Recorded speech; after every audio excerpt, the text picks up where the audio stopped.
Hola, ¿qué tal? Bienvenidos a la Facción del Pensamiento.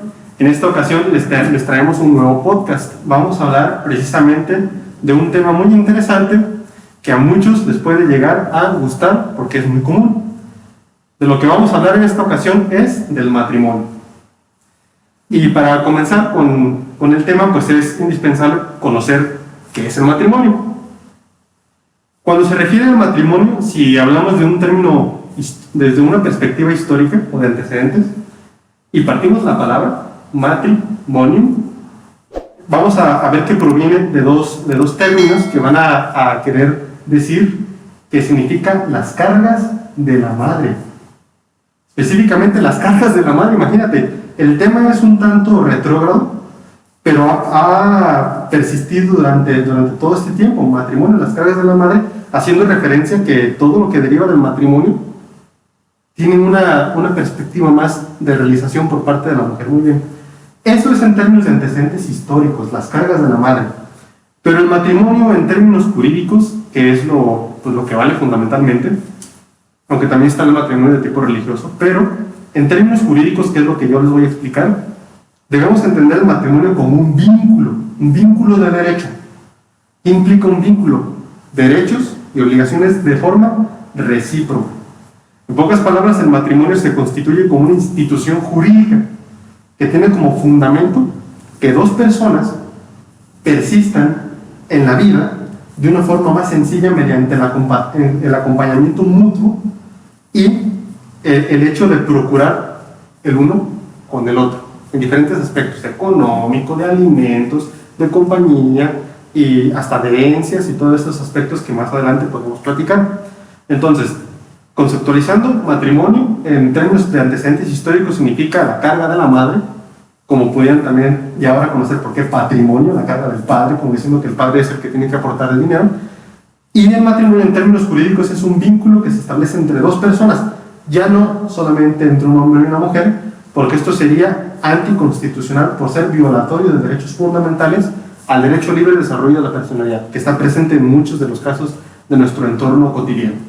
Entonces, esto es el matrimonio, que debo puntualizar otra vez, también puede constituirse entre personas del mismo sexo, por jurisprudencia de la Suprema Corte de Justicia de la Nación, aunque el Código Civil del Estado de Jalisco no ha modificado el artículo del Código Civil y sigue señalando que es entre un hombre y una mujer, pero se tiene como por lo opuesto, porque ya lo interpretó la Corte, ya hay una acción de inconstitucionalidad para declarar que es anticonstitucional el artículo, y perfecto, todo bien, muy bien.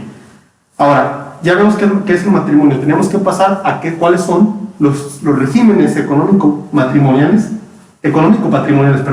que se pueden derivar del matrimonio.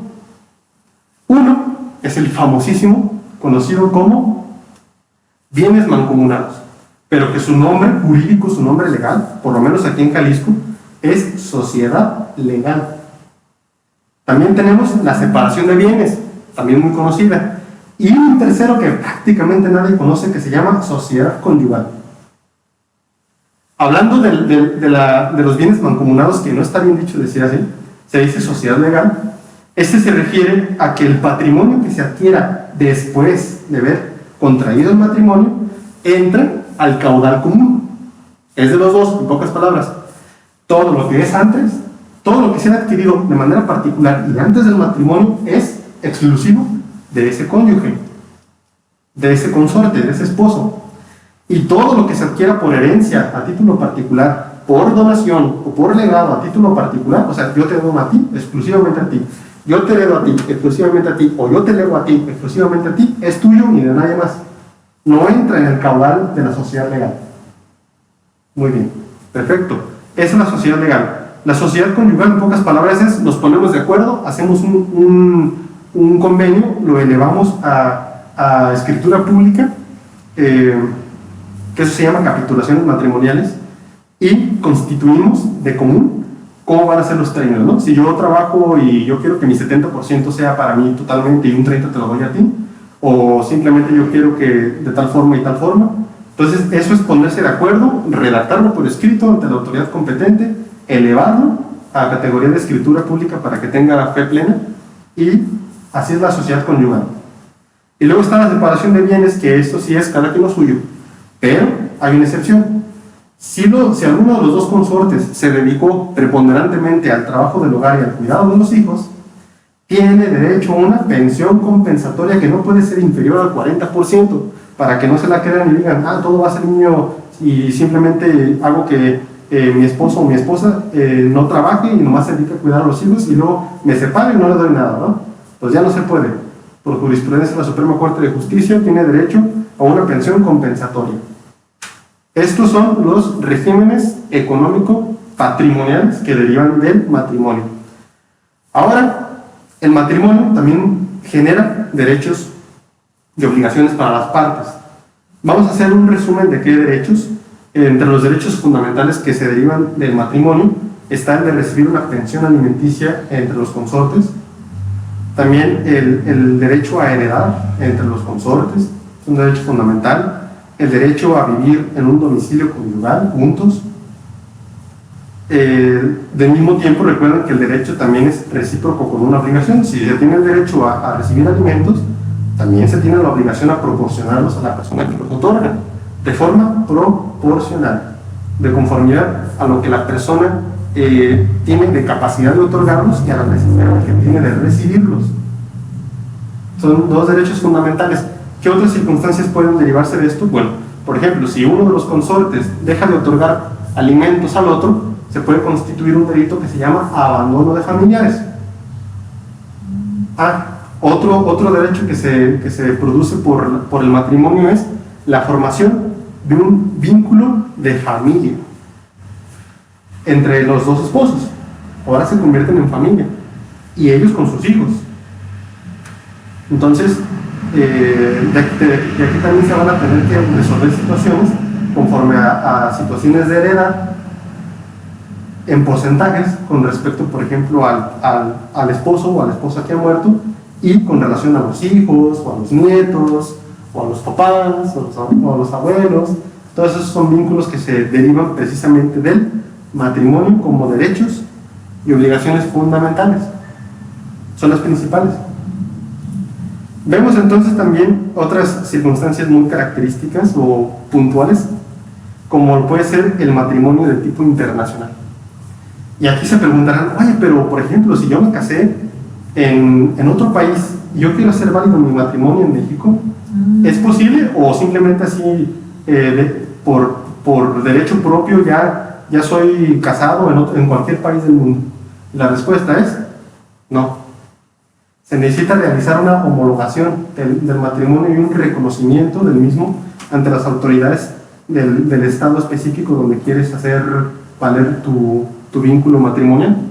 Para eso, pues, se realiza un procedimiento un tanto más administrativo que jurisdiccional, que de hecho es más administrativo, y que produce de esta forma la validez plena del matrimonio realizado en el extranjero, pero que lo quieres hacer valer en territorio diferente a ese.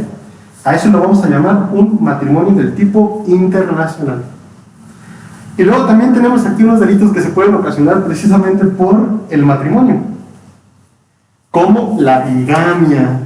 Y se preguntarán, oye, ¿yo puedo estar casado con dos personas al mismo tiempo? La respuesta es no, porque es un delito que se llama bigamia. Dos gamos, personas que están unidas por matrimonio. Entonces, los individuos, hombres y mujeres, no pueden contraer doble nupcia, porque la segunda se considerará nula por derecho pleno. ¿Y la poligamia también? La poligamia, eso se refiere específicamente a más de dos parejas vinculadas por matrimonio. Entonces, si la bigamia no está permitida, menos la posible, por interpretación extensiva, la poligamia menos. Entonces no puedes tener dos parejas, tampoco tres, ni cuatro, ni cinco, ni seis. O sea, es una muy buena pregunta, porque quizá dices, voy a tratar de evadir la ley. Si aquí dice que la bigamia está prohibida, pues entonces me caso con tres. Pero entonces se basa en un fundamento moral el hecho de que no esté permitida la bigamia y la poligamia como definición extensiva, o o porque hay otros países en el que sí se permite. No, Tiene que ver, ¿sabes? tiene que ver la cultura, la sociedad, en qué basan esa moralidad como para decir o definir que debe ser lo correcto que sea algo monogámico. De hecho, tu pregunta es genial. En primera instancia hay que reconocer que el derecho es territorial. Aplica específicamente para el perímetro que representa al estado del cual emana la ley. No es para cierto lugar. Entonces, es para cierto lugar. O sea, la ley que rige en Jalisco, como estado, no va a ser la misma que rige en Michoacán, aunque sean similares. Y tampoco de municipio en municipio, porque hay bandos de policía y buen gobierno en cada municipio. Si hablamos de leyes federales, esas sí van a aplicar, pero aplican para el territorio específico, por ejemplo México. Y si hablamos de tratados internacionales, aplican para todos los estados miembros que hayan firmado el tratado. Ahora, resolviendo la pregunta, ¿por qué unos estados, bajo su principio de soberanía e independencia, determinan que el matrimonio sí puede realizarse entre más de 2, 3 o varias parejas? Y esto indudablemente es multifactorial, no es por una sola razón. Depende de la cultura, que es uno de los principales. Depende del contexto social, que es otro de los principales. De principios éticos y morales, de cierto modo, ¿no? Porque los morales son más bien, tú podrás pensar tal circunstancia y quizá piensa algo diferente, pero por el común de criterios moralistas vamos a generar un criterio ético que va a determinar que, como un fundamento específico para la no poligamia o el no permiso para realizar una bigamia, es que es más difícil sufragar las obligaciones que derivan de un matrimonio si tienes a muchas parejas a cuales cumplirlo, porque no solamente es la pareja, también son los hijos. Entonces, mientras más personas tienes como vínculo de matrimonio, más complejo es cumplir con derechos y obligaciones que derivan, son inherentes al matrimonio. Pero eso es un aspecto un tanto más pragmático, pero hay que recordar que son multifactoriales los factores que pueden... ¿Cuál sería la penalización de cometer un acto bigámico? Mira, la penalización es pena privativa de la libertad. La temporalidad, o sea, los años que puedes estar en prisión dependen de varias circunstancias. Depende de si es primo delincuente, depende de las circunstancias personales del individuo, depende de las circunstancias de la comisión, depende de muchas cosas, pero el intervalo de años se establece precisamente en los códigos estatales de cada entidad federativa. O si la situación se rige por el Código Federal, el Código Federal Penal, pues entonces tendríamos que someternos a lo establecido en ese código. O sea, toda la temporalidad del hecho punible varía dependiendo de los territorios. En Jalisco va a ser de una forma, en Michoacán de otra, en Cuernavaca de otra. Entonces esos son los factores que pues derivan de esta situación. Y hablando de estos 4 factores que nos acabas de mencionar, hay un caso muy interesante, bueno, no caso, una particularidad interesante dentro del matrimonio, cómo hay ciertos estándares de matrimonio que son legales y otros que son ilegales. Por ejemplo, los matrimonios endogámicos. En México, ¿cómo se define eso? Bueno, la endogamia pudiéramos contemplarlo como el incesto. Hay que comprender que el término endógamo puede referirse a varias cosas. Puede referirse, endo siempre significa dentro. Puede referirse a dentro de la familia. Si nos vamos más atrás, dentro de una tribu. Endogámico también puede referir dentro de un territorio nacional. Pero en términos jurídicos importa más el que se produce entre parientes consanguíneos, que no está permitido hasta cierto punto, porque ustedes se preguntarán, ¿pueden casarse 2 hermanos? ¿Pueden casarse un padre y un hijo? Y la respuesta es no.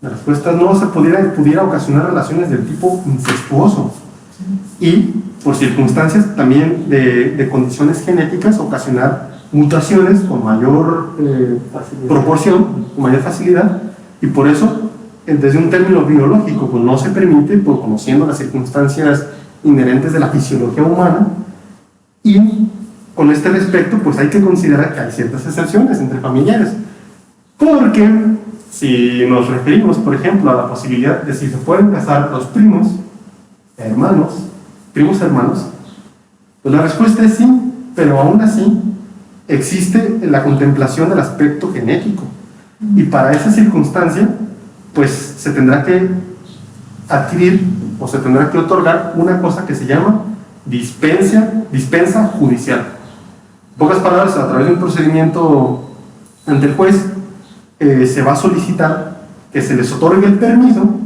se les perdone la relación consanguínea que tienen como primos hermanos, que es de cuarto grado. Entonces esa relación de cuarto grado, pues si bien implica situaciones del tipo genético, pues ya no lo es en proporciones tan elevadas. ¿El permiso es como un amparo?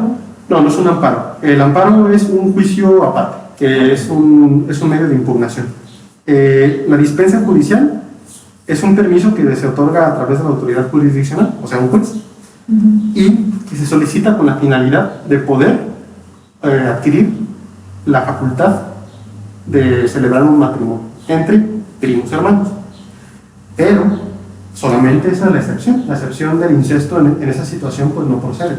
Pero tratándose de hermanos con hermano, un hermano y un hermano, un padre y los hijos, eso ya implicaría posibilidades de relaciones incestuosas, que el incesto no es nada más que mantener relaciones del tipo sexual con parientes consanguíneos.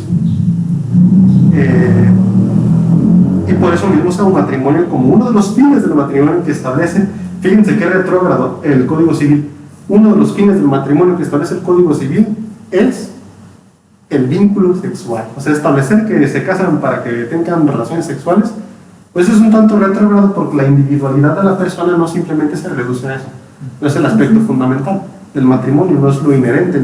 El matrimonio tiene como fin fundamental el progresar en pareja y cuidarse mutuamente, y también reconociendo la necesidad humana a vivir en sociedad, o sea, a vivir con compañía. Si vives aislado, pues quizás terminas consumiéndote por la depresión, ansiedad y otras circunstancias del tipo psicológico que a lo mejor ahorita nos pueden comentar. Pero ¿no será más bien tomado ese apartado que mencionas en el sentido de la procreación? ¿O si lo sí, de hecho sí, porque una de las circunstancias inherentes al matrimonio es la filiación. La filiación se refiere al vínculo que se establece entre los padres y los hijos. Como finalidad la procreación sí lo establece el código pensando en esa situación, pero si lo piensas de esta manera sigue siendo retrógrado, porque puedan haber personas que en su individualidad como seres, su finalidad en el matrimonio no sea procrear. No, pues es que no se pretende tampoco. Yo creo que sí entiendo esa parte de que como que se entiende como que quieren universalizar, que todos quieren tener familia. Exactamente, o sea que todos quisieran tener familia cuando la diversidad de individuos y de mentes es extensa. Entonces, y luego también podrían venir otras cuestiones como por ejemplo la esterilidad o la infertilidad. Si la persona es incapaz de procrear, entonces ¿por qué se determina que uno de los fines del matrimonio es precisamente procrear? Nada más bien el fin único, ¿no?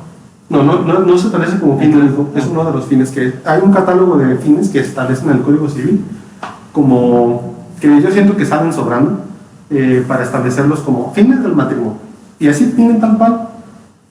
Entonces, ya quedó, ya hablamos del incesto, matrimonio internacional, de la bigamia, los tipos de regímenes matrimoniales, que es el matrimonio, y los derechos y obligaciones inherentes principales, porque hay muchos del matrimonio, pero si no hablamos de los más fundamentales, pues nos alargaríamos mucho. Hay un montón, como el matrimonio infantil, que es... Matrimonio infantil, eso es otra cosa muy importante. Es muy importante, no está permitido. El matrimonio, qué bueno que lo puntualizaste. Sí, porque yo estoy investigando un poquito, y este matrimonio infantil, cuando una persona ya está, se me olvidó el término jurídico, pero cuando ya se independiza, emancipado. Cuando ya está emancipada la persona, ahí sí se puede hacer como este permiso también otorgado por la ley, mientras sea mayor de 16 años, pero no sé si la fuente que consulté sea correcta. De hecho, te felicito por la pregunta y por la investigación que hiciste. Y otra pregunta, no sé si va de la mano, Pero, o sea, los matrimonios arreglados también son permitidos, como de que son, por un decir, dos familias se conocen, una familia tiene un varón Sí, y el una matrimonio niña. concertado. Ya cuando estén grandes, ellos no se van a casar. No sé, que les como permitan. lo que se realiza en la India, ¿no? Que Sí, no sé dicen, si va un poquito de la mano. como por ejemplo, el príncipe se casa con la princesa. Sí, o sea, ya se, todavía se bien. permite o. Voy a responder esas dos preguntas. La primera pregunta de Luciano es si pueden encontrar matrimonio los menores de edad, que para términos de México se establece la minoría de edad inferior a los 18 años. La mayoría de edad, 18 años para adelante. Antes, y no hace mucho, más que no me acuerdo si fueron como 3 años o 4, se reformó el Código Civil porque sí se permitía, sí estaba permitido el matrimonio de personas mayores de 16 y menores de 18, pero como bien lo comentas, tenían que cumplir con ciertas condiciones, como por ejemplo la aprobación de los padres, a falta de los padres de los abuelos, y a falta de los abuelos de la Procuraduría Social. Si se otorgaba el permiso, y para el caso de que los hijos también, en dado caso que estuvieran emancipados, que eso puede ser tema para otra cosa, la emancipación se define como la posibilidad que tiene una persona de 16 años y menor de 18 de desvincularse de la patria potestad de sus padres y vivir de una forma ya independiente con relación a los vínculos de patria potestad con los padres. Entonces, para los casos en que la persona fuera de 16 años a menos de 18 y se otorgaran los consentimientos de los padres, o en caso de falta de padres, los abuelos, y a falta de todos ellos de la Procuraduría Social, se podían casar, podían contraer matrimonio, pero ya no. Ahora el matrimonio en México solamente está permitido para los mayores de 18 años, e internacionalmente también se está homologando el hecho de que el matrimonio sea de 18 hacia arriba. ¿Por qué? Porque pueden existir circunstancias que consideran desde el tipo psicológico, por ejemplo, que los individuos que tienen 16, 17 años no tienen la capacidad cognitiva de comprender las circunstancias de lo que hacen. De hecho, se entra en la parte psicológica. Entonces ahorita vamos a ver a lo psicológico, que va a ser un punto muy interesante. La respuesta a tu pregunta es, sí podían, pero ya no. Hablando de México, habrá otros países que sí lo permiten. Ahora la de Lidia, que si ya se puede, que si está permitido que una persona esté predestinada a casarse con otra y prácticamente lo obliguen, no, porque viola el derecho al libre desarrollo de la personalidad. ¿Y tú quién eres para determinar con quién me caso? No eres nadie, es mi vida. Y mientras no afecte los derechos de tercero, no me puedes prohibir nada. Entonces, la respuesta aquí es no se puede, y la respuesta a la pregunta de acá es no se puede. Y tampoco existe, para que no se crea este mito, tampoco existe de que, caramba, ¿sabes qué? Ya tenemos de novios como 17 años o 53 años de novios, un montón de años. Lo puedo demandar porque me hizo perder mi tiempo. Sí, lo he escuchado. Sí, o sea, que dicen las personas, yo ya tenemos como 20 años no se puede demandar. De noviazgo. No se puede, o sea, no se puede. Lo único que pudiera quizá demandarse es el reconocimiento o la declaración del reconocimiento de un concubinato posible. Pero un concubinato, que es una figura jurídica, una institución jurídica, es una institución jurídica más bien, que es similar al matrimonio sin tener el acta de matrimonio, que consiste en convivir en el mismo domicilio durante 3 años, si tuvieron hijos en común, o durante 5 o más, si no lo tuvieron. Eso sí lo pudieras demandar, un reconocimiento de concubinato que también te otorga el derecho a heredar, el derecho a recibir pensión alimenticia. Pero si eran novios y no vivían en la misma casa, es imposible que puedan reclamar ni dinero ni ninguna otra cosa.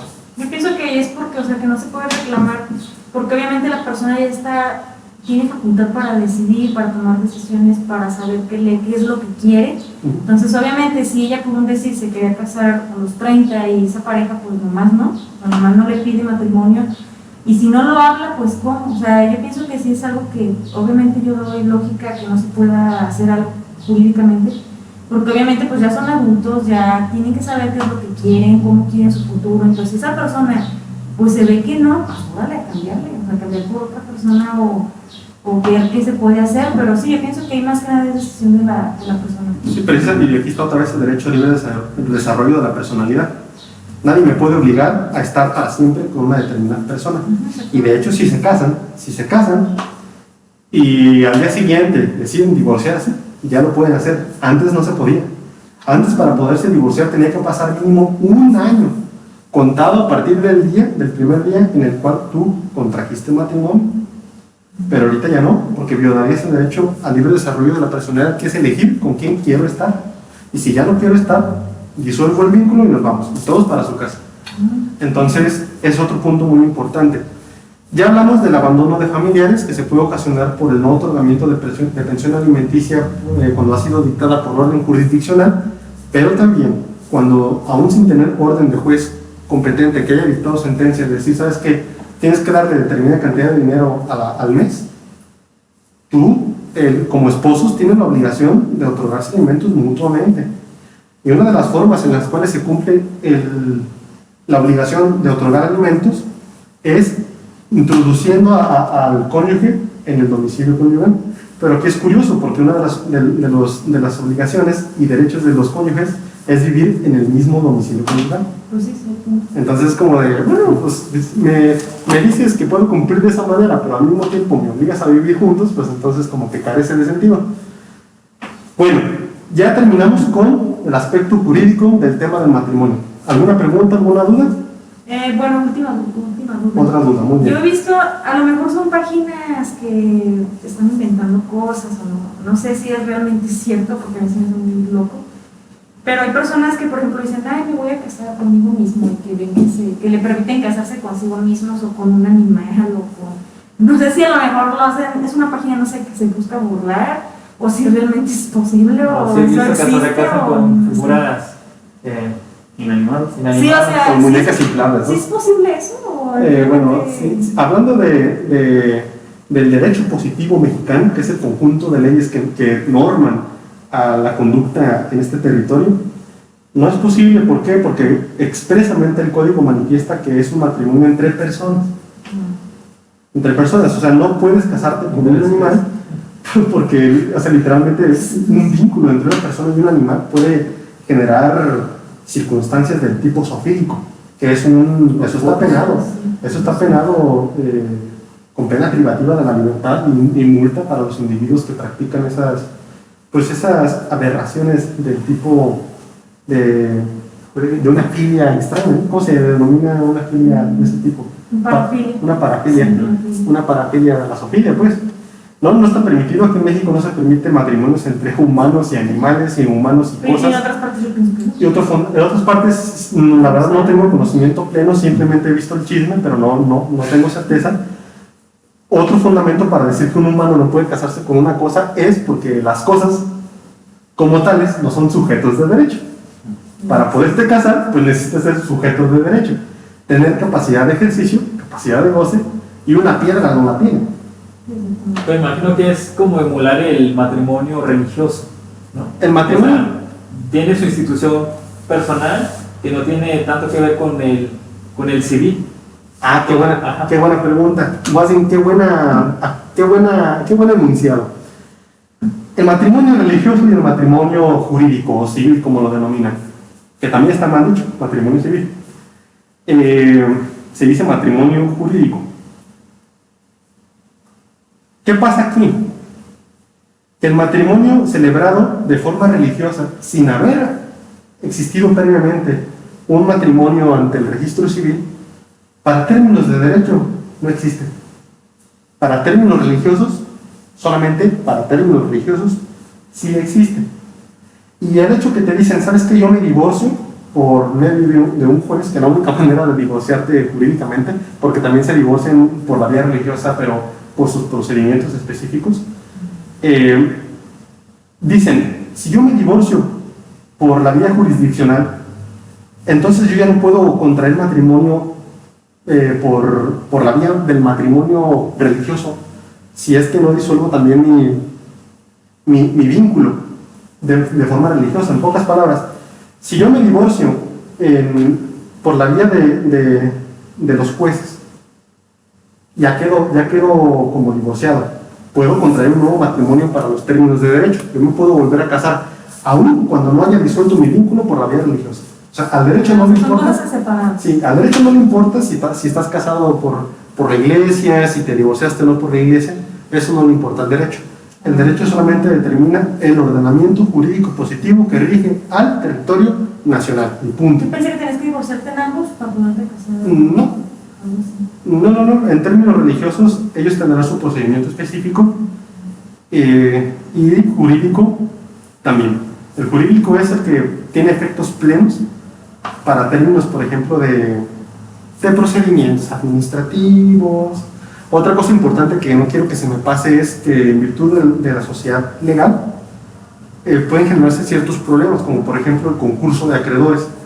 Si se compra un bien mueble o inmueble durante el matrimonio y no se paga y se debe, no solamente se van por uno de los cónyuges, se van por los dos, porque es un concurso de acreedores, es una deuda en común.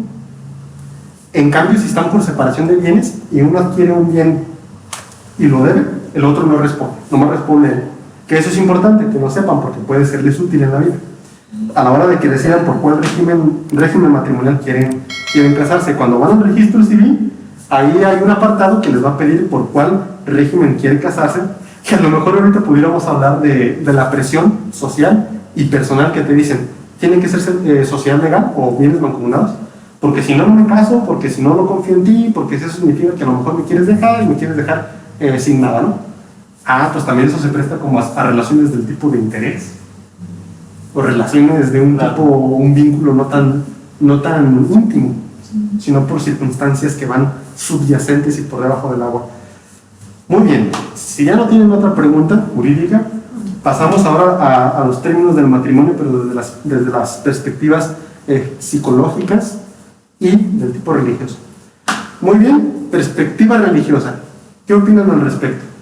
Pues es este vínculo que tiene un hombre y una mujer con Dios para estar en unión.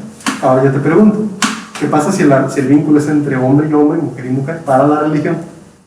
Para la religión, pues eso simplemente no puede existir, hasta donde yo tengo conocimiento no está permitido. Hay que aclarar que pues depende de la religión, pues no solo conocemos todas las religiones, por supuesto. pero por ejemplo para ciertas religiones pues es una aberración de la naturaleza, considerada como tal por la religión, en el sentido de que no pueden casarse del tipo homoparental.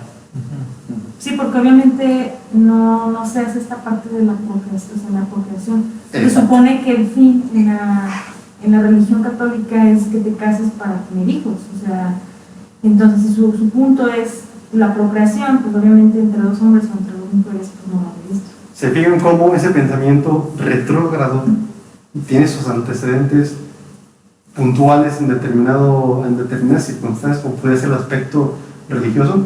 O sea, el Código Civil agarra los principios religiosos quizá que vienen desde el tiempo de la Edad Media y considera que el propósito fundamental del matrimonio es tener hijos.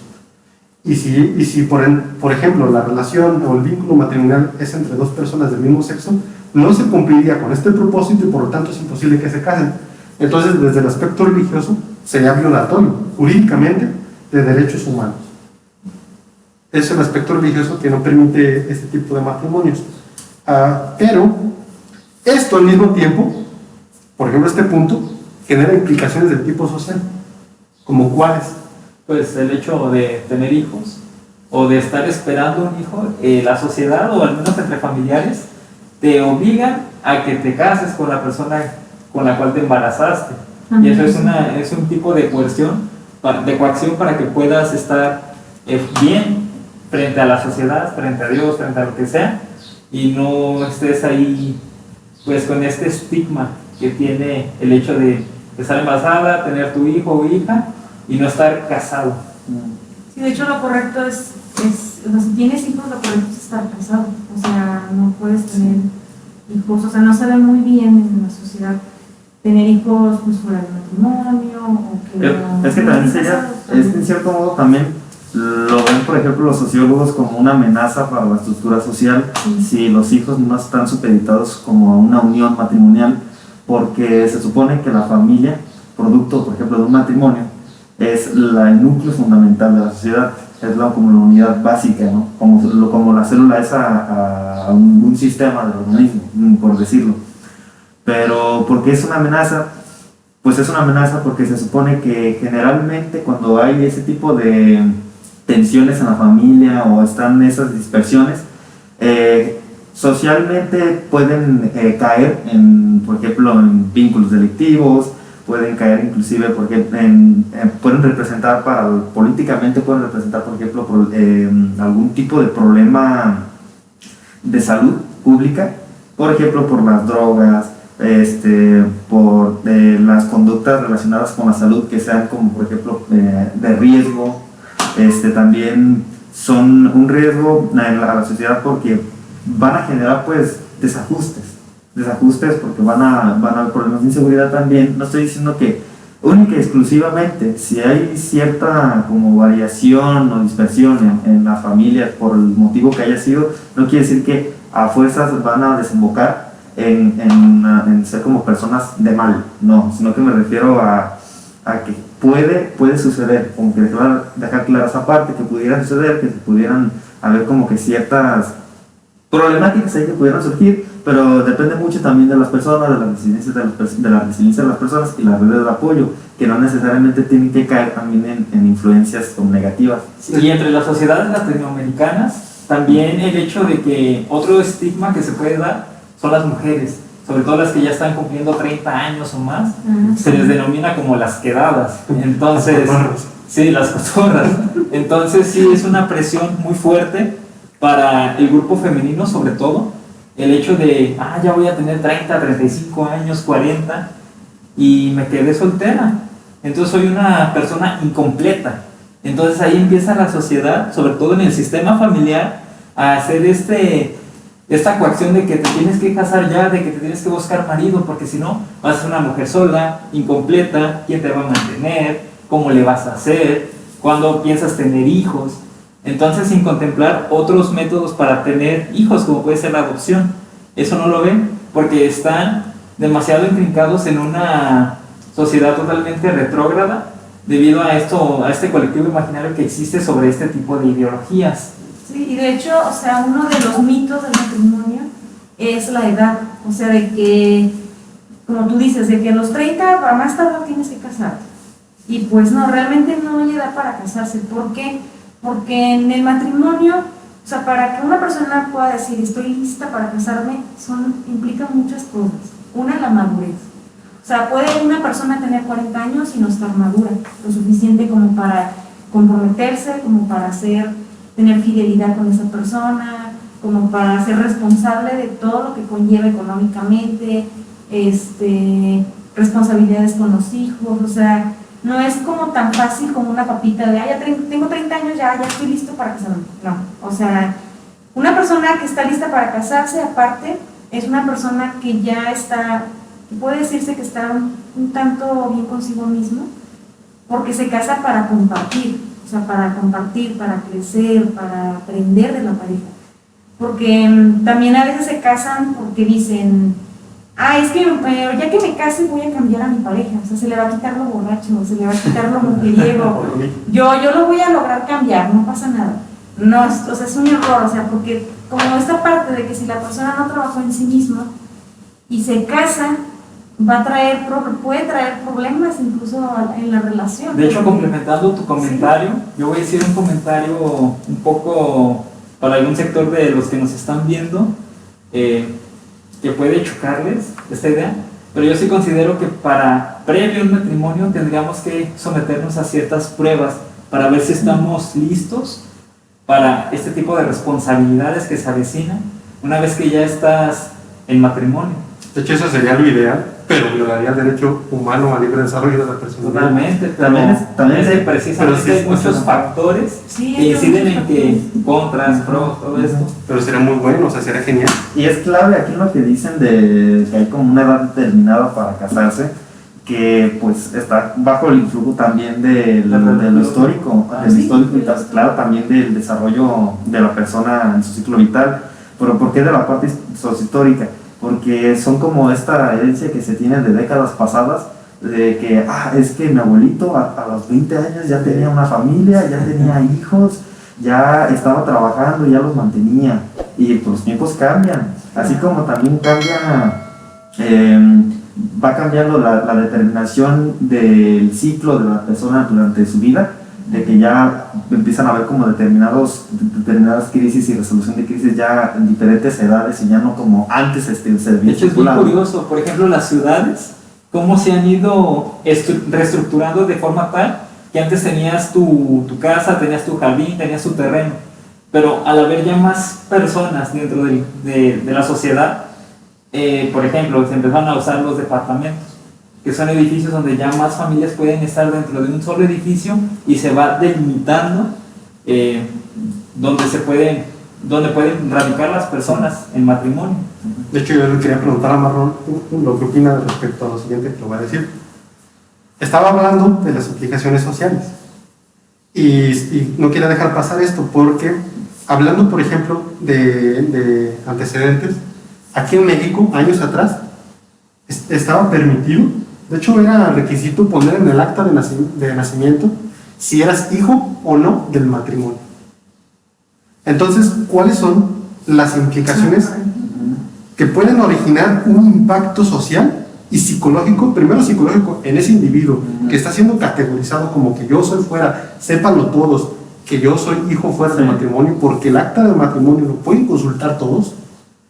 ¿Cuál es ese fundamento que puede ocasionar un impacto psicológico y cuáles son las cuestiones de tipo social que ayudaron a generar una modificación en la ley para que esto se quitara? Mira, a lo que veo desde la perspectiva, por ejemplo, sociológica, vería que el catalogar a la persona dependiendo de si pertenece o está inserto en lo que dices ahí de que si fue en un, ¿cómo dicen? ¿Dentro o fuera del matrimonio? Si fue dentro del matrimonio, yo lo veo más que nada como ese posicionamiento social que le da como más prioridad o mayor privilegio a ojos de las personas o de la tribu, digamos, de algún modo a la que pertenece, porque es como mejor visto que tú tengas la posición de que vienes de una familia, de que vienes de un matrimonio y no que estás dentro de un matrimonio, que estarlo fuera. Es como, lo veo como si fuera esas amenazas que les decía, como que al sistema, como que pudiera eso generar prejuicios, por parte de los demás hacia esa persona si fuera del matrimonio,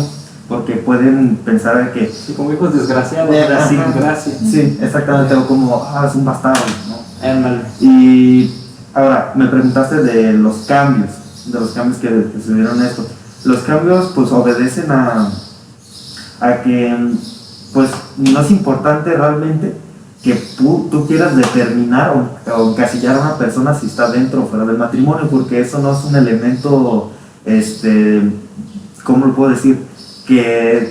Como que determine si vas a ser una como persona perjudicial o que no conviene tanto para procrear, hacer una familia o para también ayudar a la estabilidad del sistema.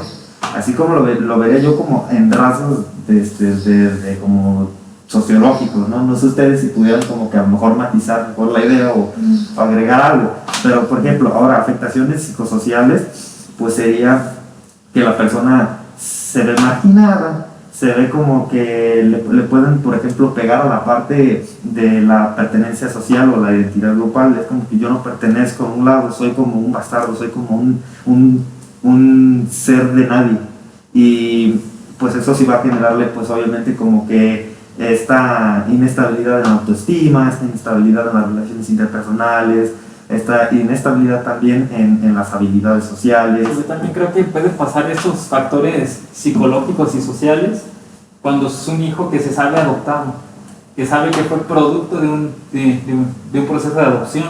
Entonces, pues sí, es más que nada estos estigmas sociales que la sociedad misma ha instigado en la persona para que se considere como un ser incompleto.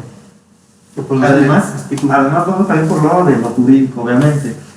¿Qué va a indicar si estás dentro del matrimonio? Que se establecieron las cosas bajo un proceder jurídico, bajo las normas, y que no fue como hecho como que al margen de, y también como que lo vería así, de eso, bajo una reglamentación, una normatividad. A mí me gustaría escuchar la opinión de Viri con respecto a este siguiente mito que te voy a decir. Por ejemplo, lo habías comentado en una parte de este podcast de que cuando en un matrimonio se tiene no más bien, que una pareja que está esperando un hijo o para mejorar la situación de pareja, se tenga que tener hijos para mejorar la relación de pareja. ¿Tú qué opinas al respecto? Muy bien. Los hijos vendrían siendo otra etapa diferente dentro del matrimonio. O sea, una cosa es cuando te casas y apenas son pareja y empiezan a disfrutar como pareja. Pero también dentro del matrimonio puede llegar a esta etapa o no puede llegar. O sea, puede llegar a esta etapa de los hijos. Los hijos, sí, pues sí requieren de tiempo, sí requieren de educación, de atención, de responsabilidades, o sea, por parte de los padres. Entonces, sí suele pasar que en ocasiones la mamá, principalmente, se enfoca demasiado en cuidar a los hijos y en ocasiones descuida la parte de pareja. O sea, a veces abandona la relación como pareja. Entonces, eso puede causar como malestar, un poco de problemas entre pareja. Porque pues sí, obviamente, cuando te casas, el hecho de que es una nueva etapa, o sea, los hijos ya requieren cambios. Entonces, a veces la persona llega a pensar como, ay, mejor hubiera estado más feliz ya soltero, o es que con los hijos es demasiado tiempo dedicarles y es que no puedo, es demasiado, tengo muchas actividades y ya no puedo. O sea, en ocasiones los hijos sí les causan mucha felicidad de recién que llegan, pero a veces cuando no hay esta adaptación o este entendimiento de que ya es otra etapa, o sea, de que ya no son solamente parejas, pues sí suele causar como estrés o depresión en algunas mamás o también en la parte del hombre, de que pues es que ya no tengo relaciones sexuales con mi pareja, es que mi pareja ya se descuidó, ya no, o sea, ya no es esta parte como de estoy atendiendo a la relación de pareja, sino que nada más son los hijos. Entonces, sí es bien importante como dentro de un matrimonio cuidar esto, mi mundo, nuestro mundo, y tu mundo, mi mundo y nuestro mundo. O sea, nuestro mundo, ¿qué sería?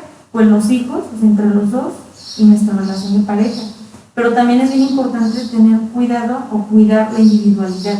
O sea, no perder esta parte de también me hago un tiempo para mí, o que mi pareja tenga el derecho de salir un poco con, no sé, con los amigos, o sea, o que salga a hacer ejercicio, yo le cuido a los niños. O sea, también es esta parte de apoyo, o sea, entiendo que también tienes tus dedicaciones, entiendo que tienes tu trabajo, entiendo que, pero también tienes que serte responsable de la relación como pareja y de las responsabilidades juntos. Porque a veces también suele pasar que en ocasiones o los varones le dejan toda la responsabilidad de la casa a la mujer y ellos nomás se dedican a trabajar y que la mujer resuelva los problemas de los hijos. Pues no, o sea, son pareja, son un equipo. Entonces es como esta parte pues de que en ocasiones los hijos se pueden traer, si hay una buena adaptación, puede haber una muy buen vínculo y muy buena dinámica familiar. Que ese es precisamente uno de los paradigmas que se constituye en la definición de matrimonio del tipo histórico, la carga de la madre. Que ella se dedique a los hijos, que ella se dedique al hogar, es uno de los paradigmas. Otro de los paradigmas es el matrimonio heterosexual. Y ahorita en estas condiciones actuales, esa consideración pues no es fundada en principios válidos porque carece de sustento jurídico y de derechos fundamentales. Creo que hemos abarcado la mayoría del índice temático más interesante que pudiéramos abarcar de este tema. ¿Hay alguna cosa que quisieran aportar de más antes de finalizar? Bueno, yo sí. ¿Sí? Un poquito más como aportar a lo psicológico. Ajá. Como había comentado, sí se requiere como una preparación para poder estar casados, porque si no, también se puede generar un tipo de sentimiento de soledad o un sentimiento de depresión, porque no se cumplen las expectativas en el matrimonio. O sea, a veces se casan pensando como que voy a cambiar al otro, o pensando en que es pura felicidad, o sea, todo es color de rosa, Sí, y no de involucra también la relación. momentos de tristeza, involucra también momentos difíciles, También esta parte de que si no hay, para casarse, si no hay confianza, si no hay suficiente conocimiento, si no hay respeto, si no hay comunicación, si no hay tolerancia, entonces si no hay varios pilares, eso significa que no están listos para casarse. ¿Por qué? Porque esto es base en el matrimonio.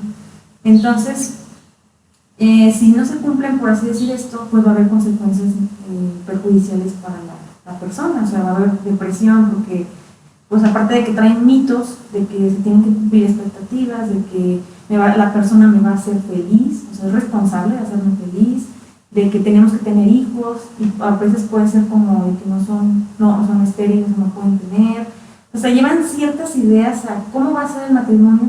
Entonces cuando caen en el matrimonio dicen, ay, es que la realidad es diferente. Sí, no, o sea, no es lo mismo. paradigmas de todo tipo. Por ejemplo, otro sería, y también dando mi opinión final, de este paradigma de que el hombre tiene que ser el proveedor y salud, y que la mujer tiene que ser la encargada del hogar, entonces, y que no tiene que trabajar. Entonces, a lo que voy es que actualmente se tiene una mejor visión de que ambos trabajen para que exista mayor retribución económica dentro de la familia. Si las dos partes trabajan, hay mayor ingreso económico.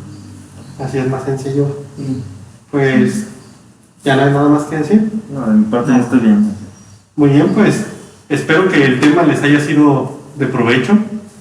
Cualquier duda que puedan llegar a tener, pueden comentarla en la caja de los comentarios. Les responderemos a la brevedad. Esto ha sido todo por nuestra parte. Esperemos que lo hayan disfrutado. Estén pendientes de próximos videos y pues no queda nada más que decir más que hasta la próxima. Hasta la próxima. Adiós.